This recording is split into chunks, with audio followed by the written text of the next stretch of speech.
welcome to another edition of COVID Comfort. I'm Kyle, and today we are going to be talking about Dario Argento's autobiography, Fear. Now,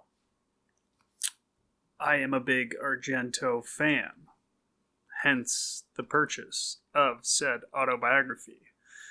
This was published in Italy in 2014, so it is not incredibly up to date. Although Argento has not made a film since 2012, so you're not really missing anything, I don't think.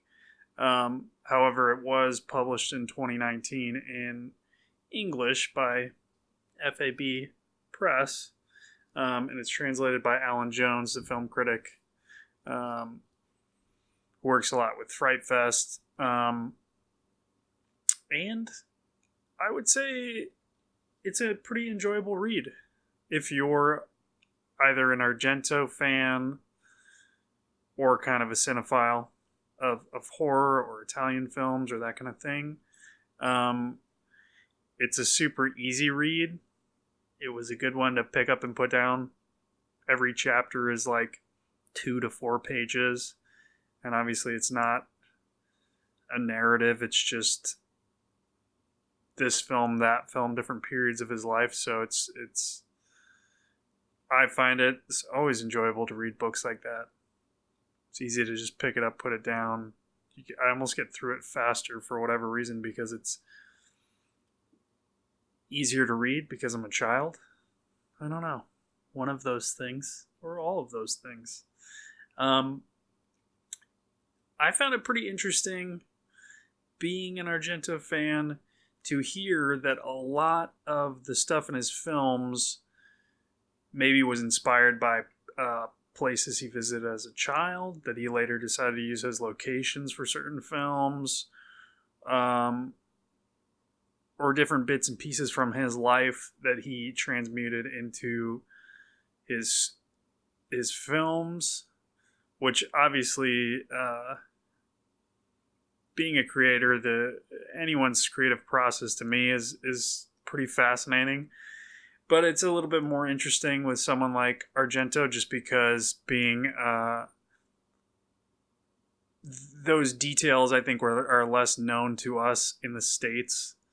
So, and not being from Italy and having, everything is essentially as exotic when you watch one of those films, it's interesting to hear the significance of certain things to him and maybe what the value might be to a different culture, since we don't really have, me, you people might actually be cultured.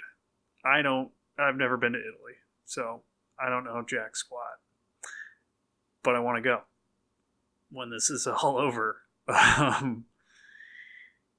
But yeah, I think it's a fun read. It's pretty short. There's also pictures. There's 3 different sections with beautiful pictures from the sets and so on, which is pretty cool. It's exciting to hear someone's cinematic story who literally started out working on the story for Sergio Leone's Once Upon a Time in the West. Dario Argento, Bernardo Bertolucci, and Sergio Leone. That's one hell of a beginning in the film industry. So it's pretty fantastic.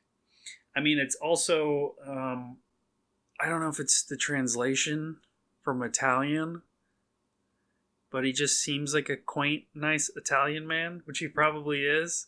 But there's just little things in there. The way he talks is kind of humorous, but amusing, but just kind of charming. Yeah, I like that guy. Yeah, he seems like a funny little guy. Now I sound probably really condescending, but yeah, he just seems like a good guy. And so that's really, I guess, all I can say without giving stuff away. you could buy the book. It's on Amazon for $19.95. So I think all that being said, we're going to go in a new direction for our next episode. Since I was planning on rewatching Argento's filmography, since I've been buying some of his Blu-rays, I think I'm going to revisit all of his films, including 5 or 6 of the more recent ones, which probably aren't going to be good, to finally just see all of his filmography. And then that can be the next COVID comfort, is just a deep dive on Dario Argento's filmography. We can talk the good, the bad, the ugly, to reference another Sergio Leone film. Yeah. I recommend the book. I think it's fun. You definitely have to have an interest in the Italian film industry, or film in general, to some extent, but it's a really easy read. I mean, it probably took me like maybe a week. I mean, I'm kind of slow, but just reading before bed or whatever, but yeah, I give it, 2 thumbs up. All right, I think that's it. This is like super short, but maybe I can cut some cool stuff in there. Bloodhound Pix podcast is produced by Josh Lee, Craig Dram, and Kyle Hintz. Music by Raymond Seed. Audio editing by Kyle Hintz.